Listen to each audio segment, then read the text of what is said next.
Assalamualaikum warahmatullahi wabarakatuh.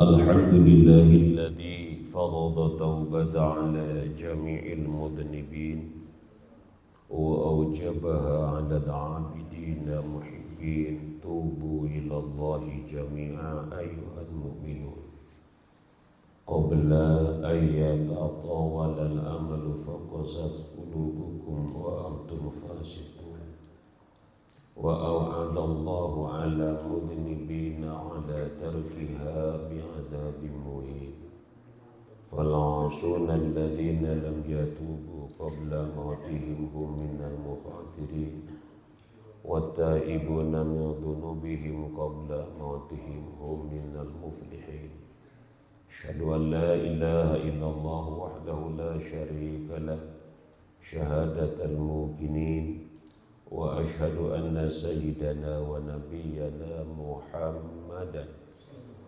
abduhu wa rasuluhu awdahul mubayyinin.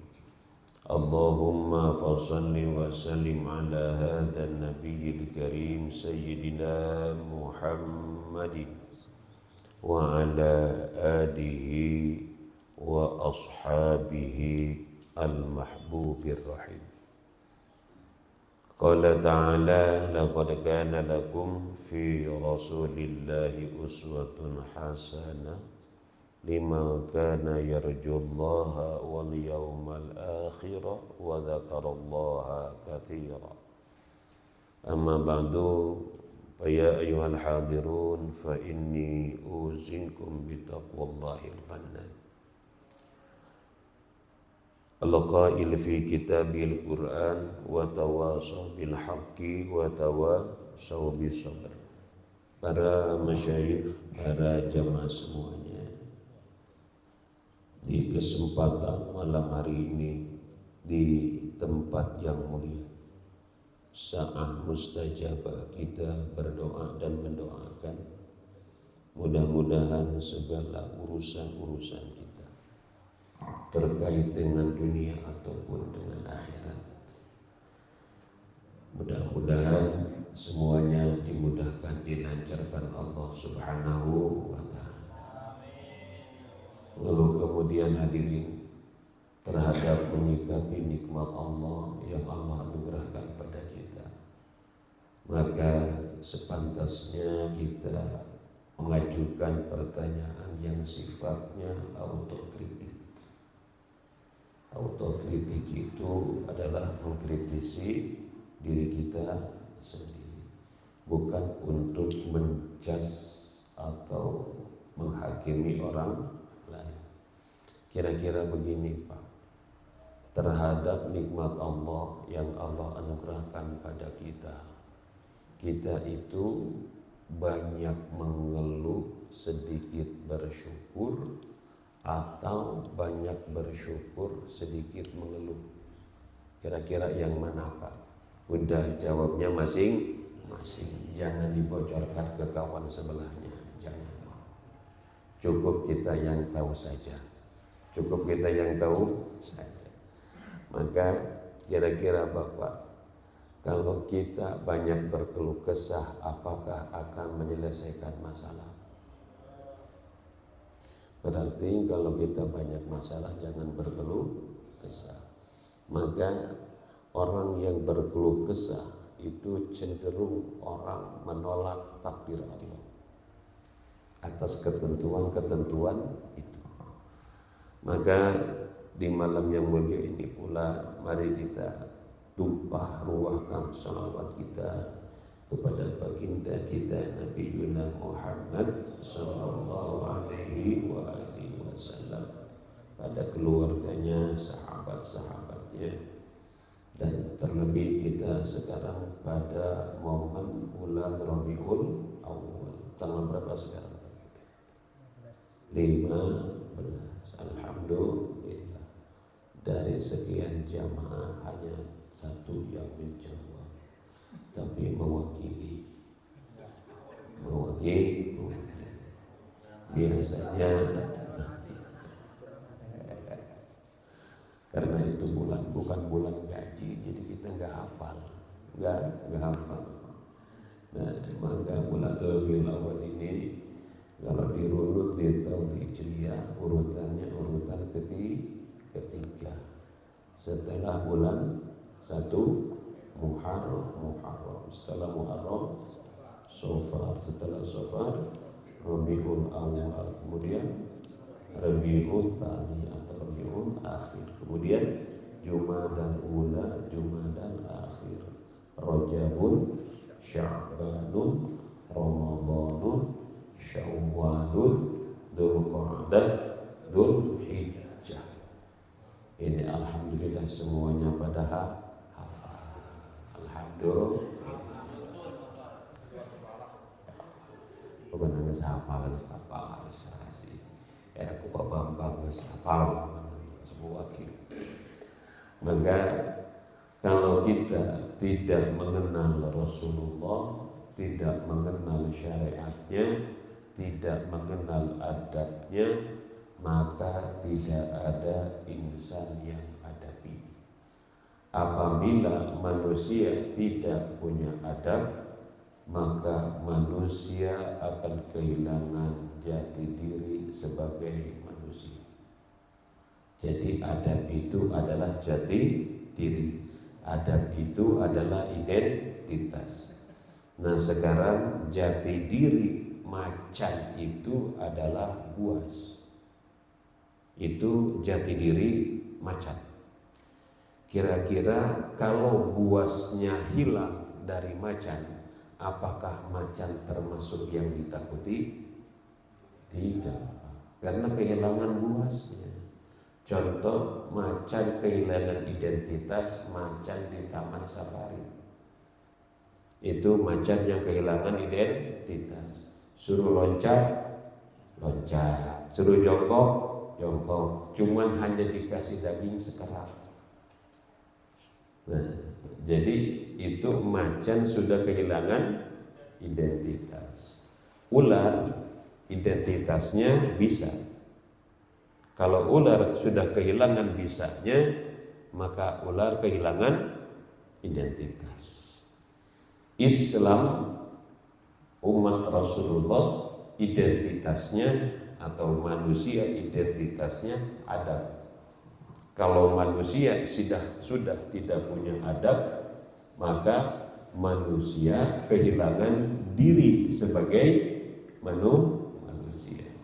Maka adab terbaik, contoh adab yang terbaik adalah Rasulullah. Karena kata Nabi, adabani Rabbi fa ahsana ta'dibi. Tuhanku telah mendidikku, maka telah menjadi baik pendidikanku. Yang mengajar langsung Rasulullah adalah Allah. Hadirin rahimakumullah, kita teruskan.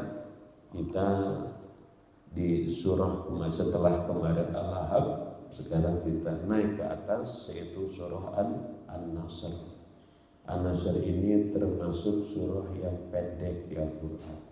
Surah yang pendek di Al-Quran itu 3. 1 An-Nasr, 2 Al-Asr, 3 Al-Kautsar. Jadi dari 114 surah yang pendek 3. 1 Al-Asr, Al-Nasr, dan Al-Kautsar. Itu semuanya 3 ayat. Maka yang panjang disebut sab'ut tuwal. Ada 7 surah yang panjang-panjang. Itu diantaranya Al-Baqarah, Al-Imran, Al-Ma'idah, Al-A'raf, An-Nisa, Al-Anfal. Itu adalah termasuk sab'ut tuwal, artinya 7 surah yang panjang-panjang.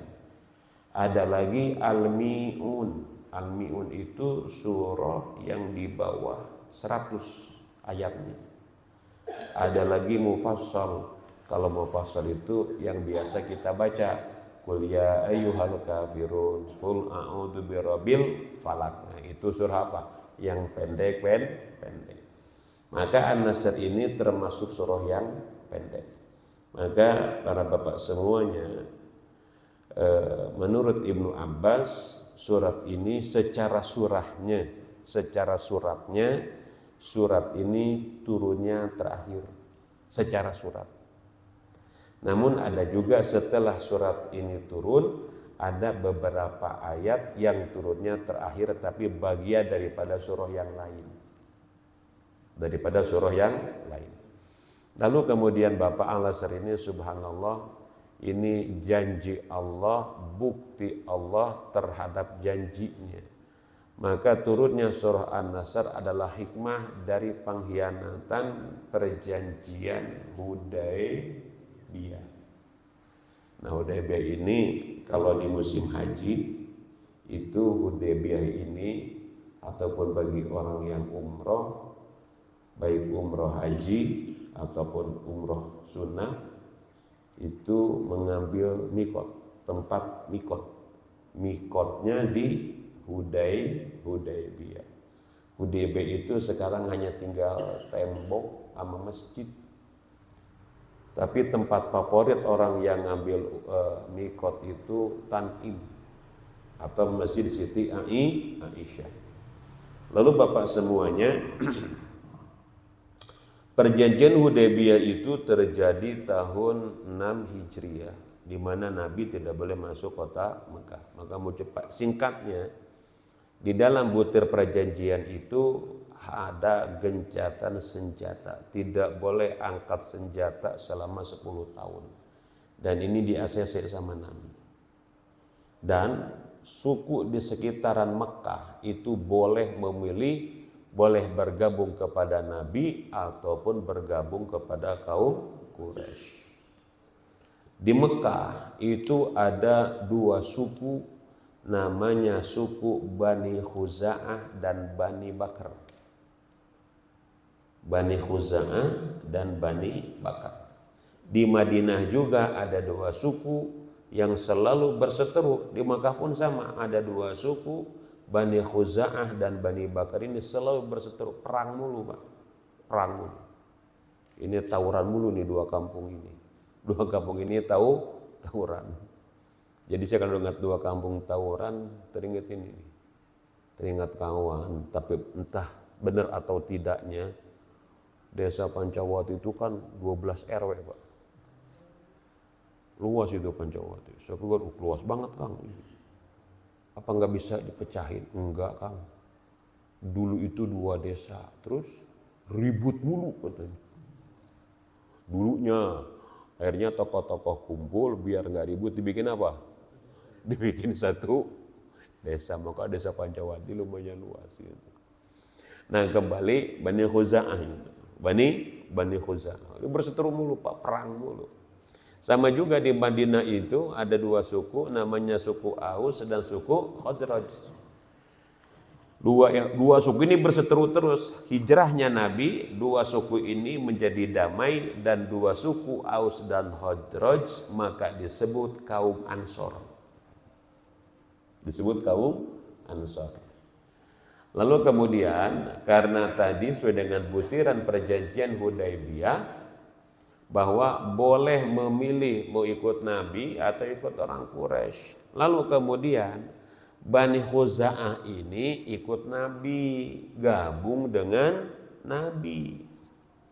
Kemudian setelah gabung dengan Nabi, tahu-tahu Bani Bakar yang berkoalisi dengan kafir Quraisy malam-malam nyerang.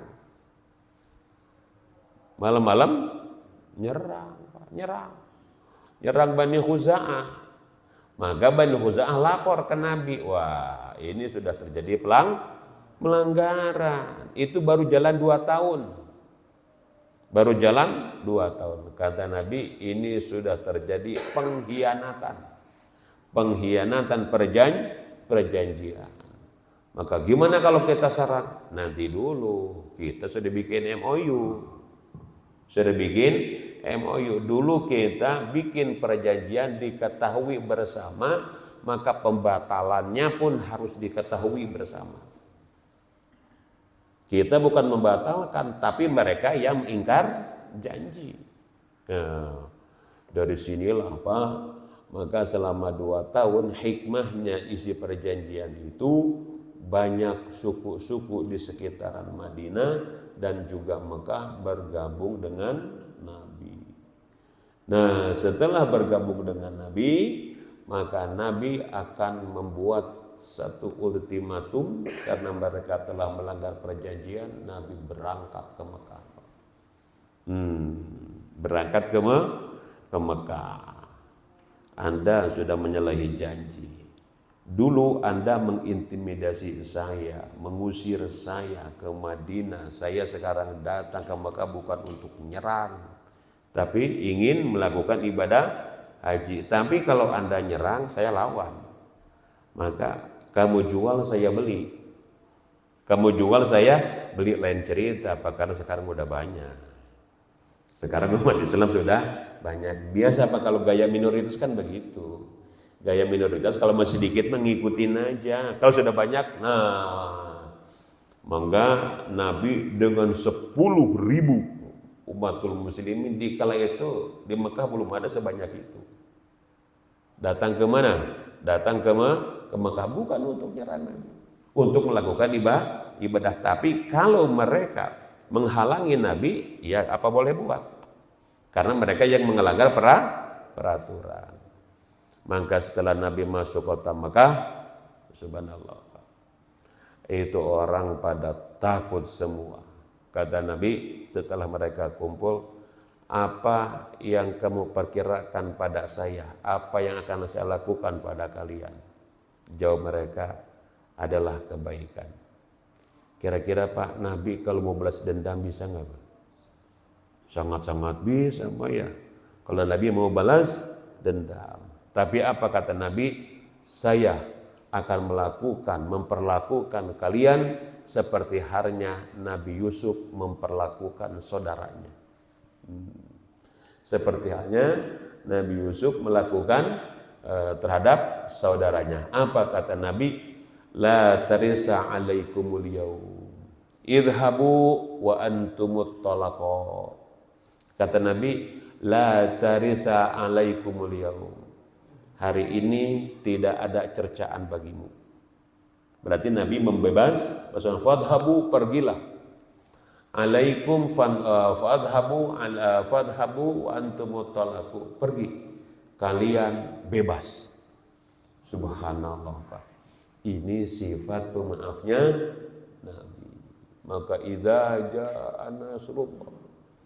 Ibnu Abbas dengan kecerdasannya, aduh, ini mencek orang mah bahwa Nabi teh geus sakedeung deui.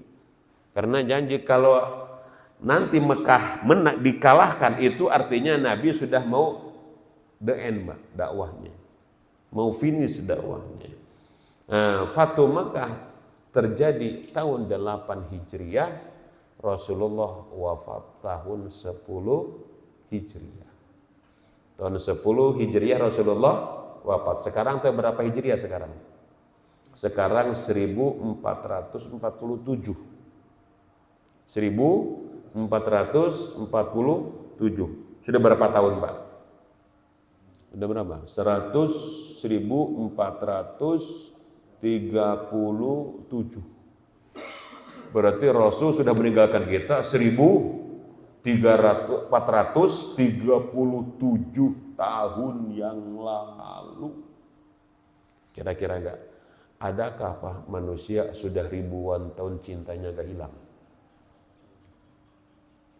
Ada nggak kira-kira Pak? Ribuan tahun cintanya tidak hilang. Kira-kira mungkin Pak ya, cinta kita sama istri pertama, istri pertama lagi, ceplosan. Mungkin kita mengatakan istri kita paling cakep. Tidak ada cewek yang paling cakep, hanyalah istri kita. Mungkin itu terjadi di malam pertama. Mungkin itu terjadi di malam pertama. Kira-kira sudah 20 tahun masih bisa begitu enggak Pak? Kira-kira sudah 20 tahun begitu enggak Pak? Apakah cinta kita seperti itu, seperti di malam pertama? Kalau sudah 20 tahun kayaknya sudah mulai luntur dah. Sudah mulai luntur. Ataupun Ibu-ibu juga sama, pokoknya suami yang paling ganteng ya abang dah.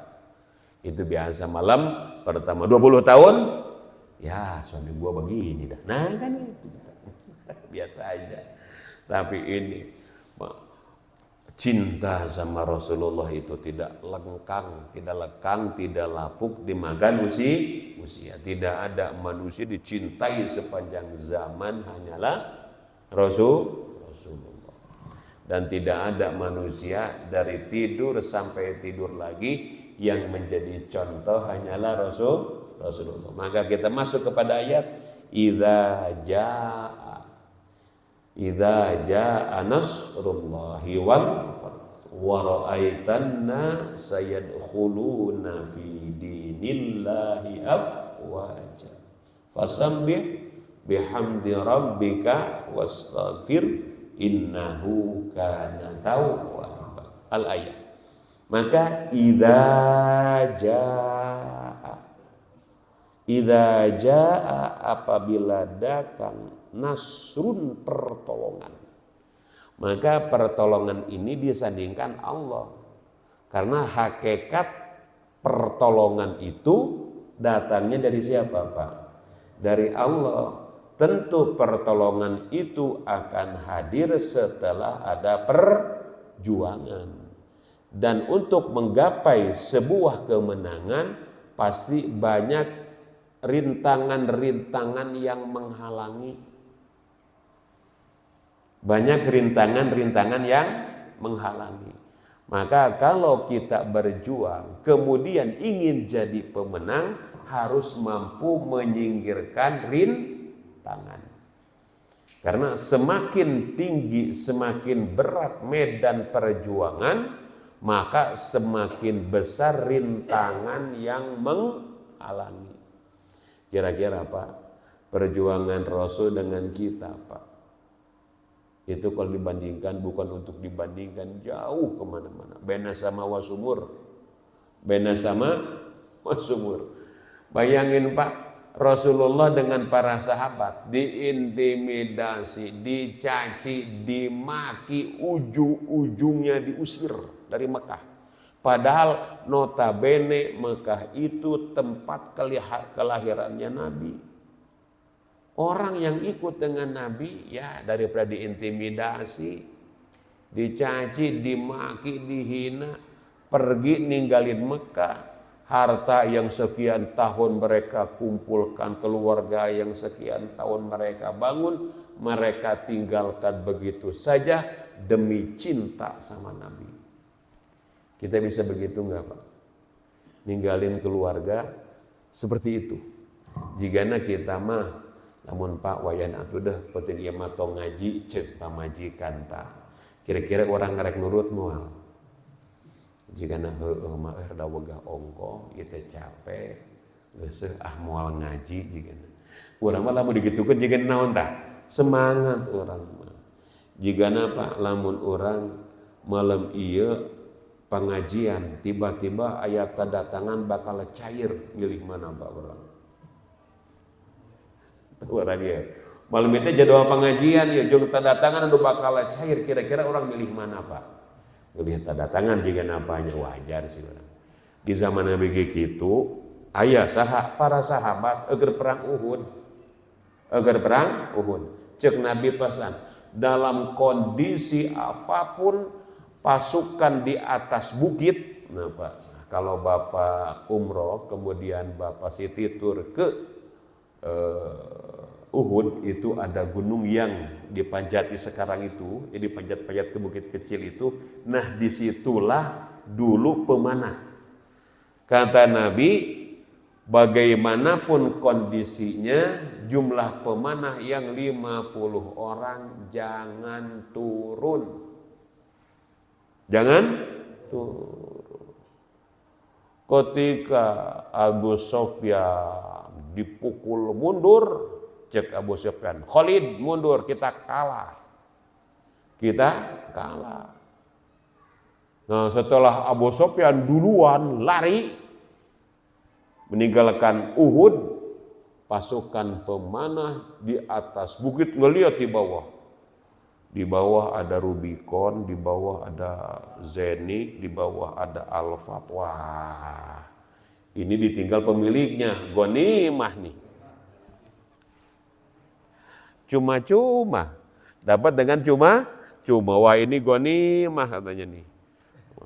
Wah ini gonimah beneran ini. Gonimah beneran ini. Baterainya. Ada lagi cadangan, ada 2. Kalau bisa 3.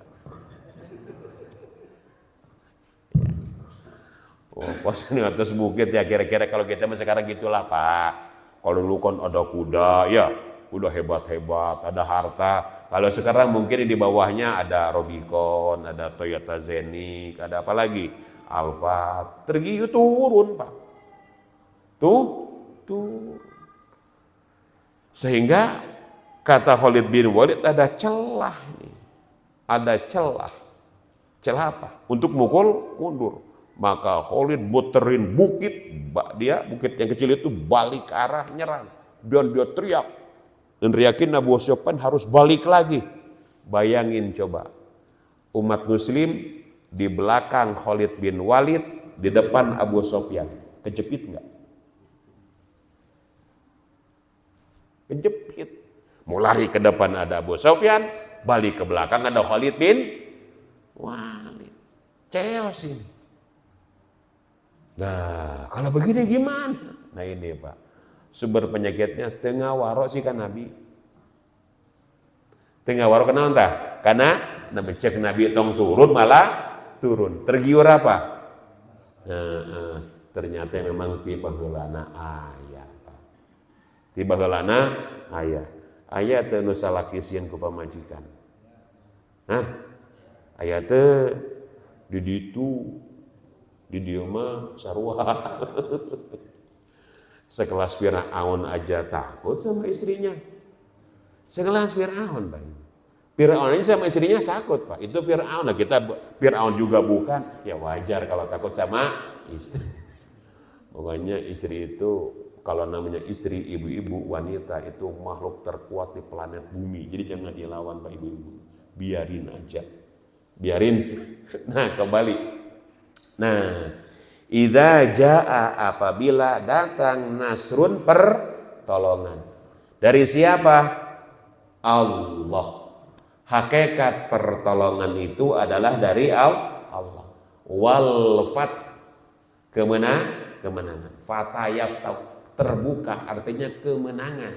Nah, kenapa? Ketika kita sudah berjuang datang pertolongan Allah, maka kemudahan akan terbuka. Kemudahan akan terbuka. Tapi Pak, untuk membuka sebuah pertolongan itu kan susah. Berarti begini Pak, Fatah itu bisa juga dikatakan sumber al-Fatah itu sumber air. Sumber air dari dalam tanah bisa keluar kalau tidak ada penghalang. Ya kan? Sumber air dari tanah bisa keluar kalau tidak ada penghalang. Kalau tidak ada penghalang, air bisa keluar. Nah, cuman sekarang dalam perjuangan itu pasti ada penghalang. Kira-kira apa? Lamun urang arek sholat tahajud non penghalang nata. Lamun urang arek sholat tahajud non penghalang. Lamun urang arek ka masjid non penghalang nata. Lamun urang hayang sedekah naon ta penghalangna. Ternyata penghalang teh adanya di mana, Pak? Di dalam hati kita, di diri kita. Penghalang lamun keur ngaji naon ta penghalang keur ngaji. Mun penghalang keur ngaji mah biasana tulu. Biasana tulu eta nu ngahalangan ngaji tah. Kemudian deui duduk teu kuat lila. Sir. Beda jeung nonton bola mah kuat orang lila. Keur ngaji mah. Nah, mangana keur ngaji mah kana nonton teh deukeut. Kasih ge assalamualaikum musim. Beuteung wareg nyarame ke pas anginan pan ngeunaheun. Ya. Jadi lamun tatangga bapak hese sare bawa ngaji we pagadi. Eta menjadi apa? Menjadi penghalang. Banyak penghalang itu. Penghalang itu diri kita. Maka itu harus kita mampu mengalahkan itu. Saya yakin bapak-bapak semua, saya yakin seyakin-yakinnya. Malam ini bapak banyak kepentingan, saya yakin pasti ada kepentingan. Begini, saya yakin pasti bapak malam ini banyak kepentingan. Banyak yang pengen begini. Ternyata bapak memutuskan malam ini saya ngaji. Sementara bapak dihadapkan berbagai macam pilihan, tapi bapak milih apa? Milih ngaji. Inilah yang namanya ikhlas. Top ini. Padahal bapak banyak kepentingan malam ini, bapak banyak keperluan malam ini, tapi bapak milih ngaji. Oh pak, arek ngaji, ngajar ngaji, emang tewegah? Sarua pak, sarua wegah, itu perang toh. Oh, pilih mana tah? Maka insya Allah orang yang milih ngaji berarti mampu menyingkirkan lamun rek sedekah nu ngahalangan naon? Nyaah. Nyaah mere itu. Aing mah resep ka maneh teh resep naon? Resep nitah. Nah, jadi kita anu jadi penghalang sedekah adalah nyaah. Nyaah. Eta nyaah teh. Tapi di dalam bab sedekah juga ada kaidahnya, Cek Allah, walladzina idza anfaqu lam yusrifu wa lam yakturu wa kana baina dzalika qawama. Pelit ulah, boros ulah. Pelit ulah, boros ulah, qawama, tengah-tengah. Maka ada satu ungkapan dalam mafudhat, anfik ala qadri mastatota wala tusrif wa isya muktasidan man kana fi mastafada muktasidan lam yaftakir ba'daha ala ahadin. Anfik, infaklah kamu ala qadri mastatota sesuai dengan kemampuan, wala tusrif, jangan boros. Wa isya muktasidan, hiduplah kamu sederhana. Man kana fi mastafada muktasidan, siapa orang yang mampu hidup sederhana, lam yaftakir ba'daha ala ahadin, maka dia hidup tidak akan bergantung pada orang lain. Nah, idza jaa nasrullahi wal wara'aitan nasa yadkhuluna fi dinillahi afwaja. Wara'aitan nas, dan Anda akan menyaksikan apa yang dia saksikan, annasa, manusia, dalam hal apa? Yadkhuluna, manusia pada masuk pada apa? Fi dinillah, pada agama Allah, afwaja, berbondong-bondong, berkelompok-kelompok. Bahkan sebagian ulama menyatakan sekali masuk Islam 40 orang, datang lagi rombongan 40 orang, berbondong-bondong. Yang awalnya one by one, yang awalnya silent, masuk Islam awalnya silent. Rasul itu silent, dakwah itu silent awalnya. Nah, ternyata setelah bukti kebenarannya, maka afwaja, masuk ajaran Islam berbondong-bondong. Maka apa? Subhanallah, aturan Islam, syariat Islam, ketuhanan dalam perspektif Islam, subhanallah, logika semua. Maka begini Pak, kalau kita berbicara syariat Nabi Musa berat Pak. Syariat Nabi Musa itu kalau anggota tubuh yang melakukan perbuatan dosa harus dipotong. Kalau baju kena najis itu digunting. Kalau taubatan nasuha, bunuh diri, berat enggak Pak? Berat. Taubatan nasuha, bunuh diri. Anggota tubuh yang melakukan salah dipotong. Baju kena najis digunting. Waduh Pak, berat gak ini? Maka Rabbana la tu'akhidna in nasina au akhtana rabbana wala tahmil alaina isran kama hamaltahu ladina jangan umat-umat seperti berat Pak. Subhanallah, kita mah sekarang baju kena najis dibagi lagi sama fikih, ada najis mukhaffafa, ada najis mutawasito, ada najis mughalladho. Mukhaffafa najis yang ringan. Mana najis yang ringan? Najis air kencing bayi laki-laki yang belum makan apa-apa kecuali ASI. Itu kelompok najisnya apa? Mukhaffafa, ringan. Gimana cara menghilangkannya? Cukup dengan mengalirkan air. Bagaimana kalau bayi perempuan? Bayi perempuan sungguh pun masih mengkonsumsi ASI, dikelompokkannya ke mutawasito. Kenapa? Karena secara organ tubuh laki-laki dengan wanita beda. Sekarang najis mutawasito pertengahan, seperti kotoran, air seni orang dewasa, siram, gosok, alirkan air, hilang. Kalau mughalladhoh berat, najis mughalladhoh berat gimana? Seperti air liur anjing, atau anjing bersentuhan dengan kita sama-sama basah, atau salah satunya basah, itu jadi najis. Kalau dua-duanya kering, tidak. Anjing kering, kita kering, itu tidak menjadikan najis. Kalau terjadi begitu bagaimana? Ulama fikih memberikan cara lagi. Basuh dengan 7 kali air, salah satunya pakai tanah. Kan Pak, sekarang banyak deterjen, banyak sabun, bisa nggak pakai sabun? Karena sabun cara pembersihannya beda dengan tanah. Berbeda dengan tanah. Ini Pak diatur. Taubat umat Nabi Muhammad mah subhanallah mudah Pak. Satu, merasa salah.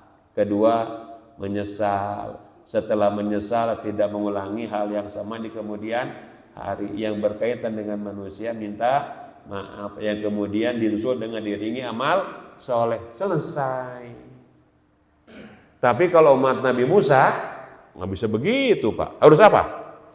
Harus bunuh diri. Kalau ngebunuh, bunuh lagi. Di zaman Nabi Musa tidak ada diat. Apa diat Pak? Apa diat? Diat. Dia itu begini.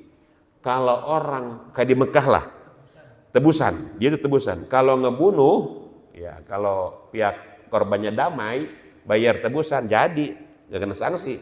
Dengan apa? Bayar denda, bayar diat. Zaman Nabi Musa diat nggak berlaku. Belum ada diat. Ini Pak syariatnya berat. Syariat Nabi Musa itu berat Pak.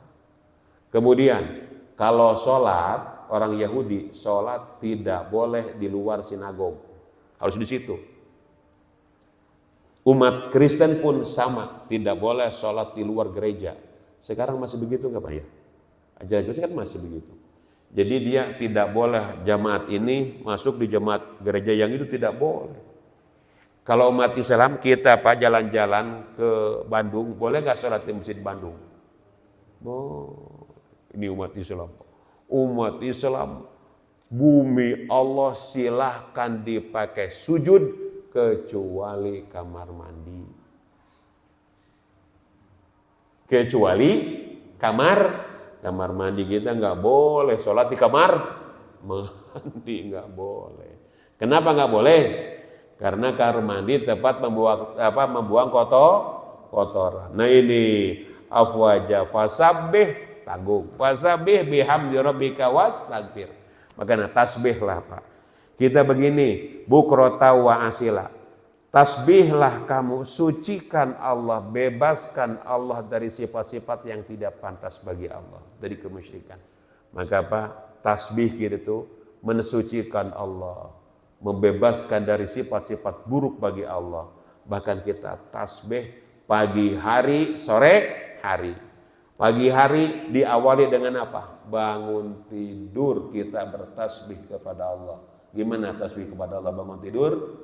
Alhamdulillahilladzi ahyana ba'dama amatana wa ilaihin nusyur. Suka dibaca? Alhamdulillah. Kalau ingat, lebih seringnya apa lo? Kita bangun tidur, alhamdulillah, segala puji bagi Allah. Ahyana, yang telah menghidupkan kami, ba'dama amatana, setelah mematikan kami. Maka kata Luqman, ada nggak di Quran namanya surah Luqman? Luqman ini kan bukan termasuk nabi, tapi orang soleh. Apa kata Luqman kepada anaknya? Duhai anakku, seperti itu kamu tidur, seperti itu pula kamu mati. Duhai anakku, seperti itu kamu bangun dari tidur, maka seperti itu pula lah kamu dibangunkan dari. Maka Pak, kalau kita ngelihat bagaimana istri kita mati, lihatnya sedang tidur. Itulah begitu Pak. Kalau apa? Lagi? Tidur itu duplikat apa? Tidur itu adalah duplikat kematian. Saking musuhnya. Nah, maka fasabih bihamdi rabbika wastaghfir. Ini maka apa Nabi? Apabila, nah Pak, kalau kita sore hari setelah kerja, umpama kita pulang kerja nih Pak, pulang nih, udah kerja atau nyampe rumah atau tutup warung, apa? Baca yang diajarkan oleh Nabi apa? Subhanallah wa bihamdihi astagfirullah wa atubu ilaih. Kenapa? Karena mungkin ketika kita siang hari melakukan kerja banyak kekeliruan, banyak kesalahan taubat kepada Nabi. Maka sore hari baca apa tasbihnya? Subhanallah wa bihamdihi astagfirullah wa atubu ilaih. Ini doa selesai kerja. Doa selesai kerja. Jadi selesai kerja baca doa ini. Maka fasabbih bihamdi rabbika wastaghfir innahu kana tawwaba. Taubat itu taba yatubu, artinya gini, kembali Pak. Fasabbih, sabih itu kalau sabaha yasbahu renang. Kalau sabiha yusabbihu tasbih. Nah sekarang hurufnya sama, sin ba ha, renang. Kalau renang itu kan begini Pak. Kalau renang dimulai di sini, renang, start, jalan sih. Jadi kita ini jalan Pak. Ketika jalan berarti kita meninggalkan titik tolak pertama. Dulu kita datang dari Allah, jalan kemana? Ke bumi. Maka taba itu artinya kembali lagi kemana? Ke Allah. Innalillahi wa inna ilaihi rajiun. Artinya begini, kalau taubat itu artinya orang kembali ke titik awal. Manusia itu kembali ke titik awal. Seperti begini, kalau kita ke Mekah dikatakan pergi apa kembali? Dari sini ke Mekah dikatakan kembali apa pergi? Pergi. Kalau datang ke sini dikatakan kembali, karena kita setar dari sini, pergi ke sana, kembali lagi. Kita datang dari mana? Dari Allah, pergi ke mana? Ke dunia, bakal balik lagi ke mana? Ke Allah. Itulah tobat. Maka ketika datang kepada Allah, bersihkan kita dari segala macam kesalahan.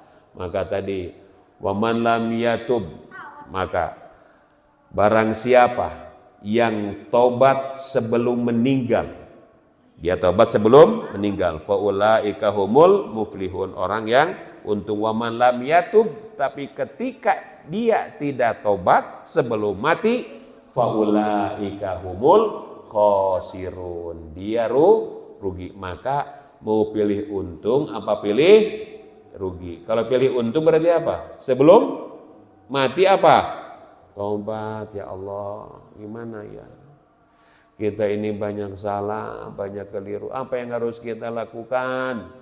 Maka paling tidak, Pak, kalau kita melakukan kesalahan dan kita tidak tahu kalau itu salah, maka dengan istighfar cukup. Dengan istighfar cukup. Tapi kalau kita melakukan salah dan tahu itu salah kita lakukan, apa tuh? Tobat. Maka ada yang kita hapus dosa setiap hari, tapi yang sifatnya dosa kecil. Apa? Wudu. Wudu itu, Pak, nih, maka disunahkan kalau wudu teh jangan habis wudu dielap. Habis wudu teh biarkan dia biarkan apa? Biar kering sendiri. Karena apa? Karena ketika dibasuh dengan air wudu, seiring jatuhnya air wudu, maka seiring itu pula dosa rontok. Sholat pun sama.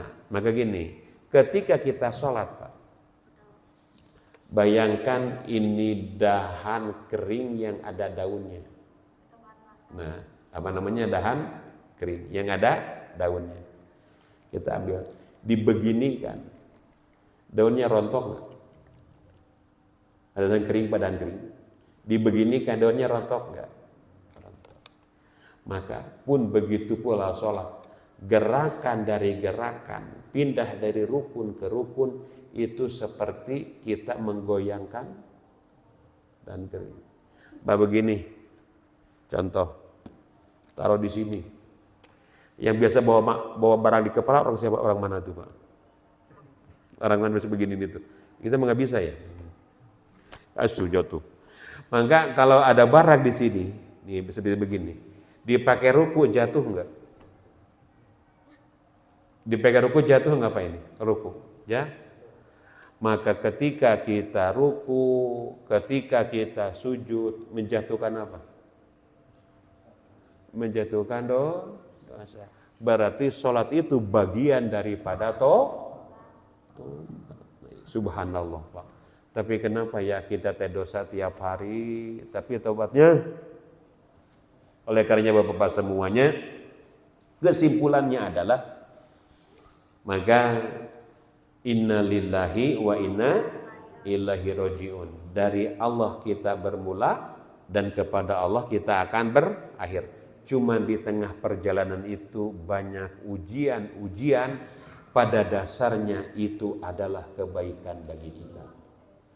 Ada yang mengenakan ujian itu, ada ujian yang tidak mengenakan. Ujian yang mengenakan dalam versi manusia syukur. Ujian yang tidak mengenakan dalam versi manusia tidak enak, maka dengan apa? Sabar. Dua-duanya mendapatkan poin. Syukur berpoin, sabar berpoin. Ketika mendapat nikmat sombong, ketika dapat musibah mengeluh, itu dua-duanya tidak menjadi poin bagi kita. Maka kalau kita ingin untung, ikutin aturan-aturan agama syariat Nabi tadi. Cintai Rasulullah, ikuti syariatnya, kenali adabnya, maka kita akan menjadi orang yang beradab. Ketika manusia tidak punya adab, maka manusia akan kehilangan jati diri sebagai manusia. Maka Bapak-Bapak semuanya, inilah yang dapat kami sampaikan. Mudah-mudahan kita mendapatkan berkah, mendapatkan hikmah daripada surah An-Nasr. Ingat, setiap perjuangan butuh pengorbanan. Kalau tidak mau berkorban, jangan berjuang. Pasti berjuang. Semuanya perjuangan itu butuh pengorbanan. Namun ketika mengorbankan apapun dalam perjuangan agama Allah, subhanallah, Pak, ini jangan dikira nggak ditilai sama. Ini ditilai luar biasa di hadapan Allah. Duduknya Bapak di sini, ganjarannya, Pak. Kalau divisualisasikan, gunung gede kalah gede. Gunung gede kalah gede. Dengan apa? dengan duduknya kita di majelis ilmu. Cuman kita tidak tertarik. Kenapa? Karena itu kita tidak bisa melihat. Keinginnya mah kita teh, tapi kalau balik ngaji dapat sembako, itu rame apa pengajian? Jadi kalau ini ingin rame pengajian gampang. Setiap ngaji kasih sembako. Pertanyaannya, niatnya mau ngaji atau mau dapat? Nah, mau ngaji apa mau sembako? Nah, niat diukur pak niatnya. Kan kita begitu. Niat itu penting. Semoga ada manfaatnya untuk saya, untuk kita semuanya. Amin ya Allah ya Rabbal alamin. Allahumma anfa'na bima 'allamtana wa 'allimna ma yanfa'una warzuqna ilman yanfa'una. Allahumma inna na'udzubika min ilmin la yanfa' wa min qalbin la yasha' wa min nafsin la yushba' wa min du'ain la yusma wa akhiru da'wana alhamdulillahi rabbil alamin. Subhanakallahumma wa bihamdika asyhadu an la ilaha illa anta astaghfiruka wa atubu ilaik. Aqulu qawli hadza astaghfirullah li wa lakum. Wassalamu alaikum warahmatullahi wabarakatuh.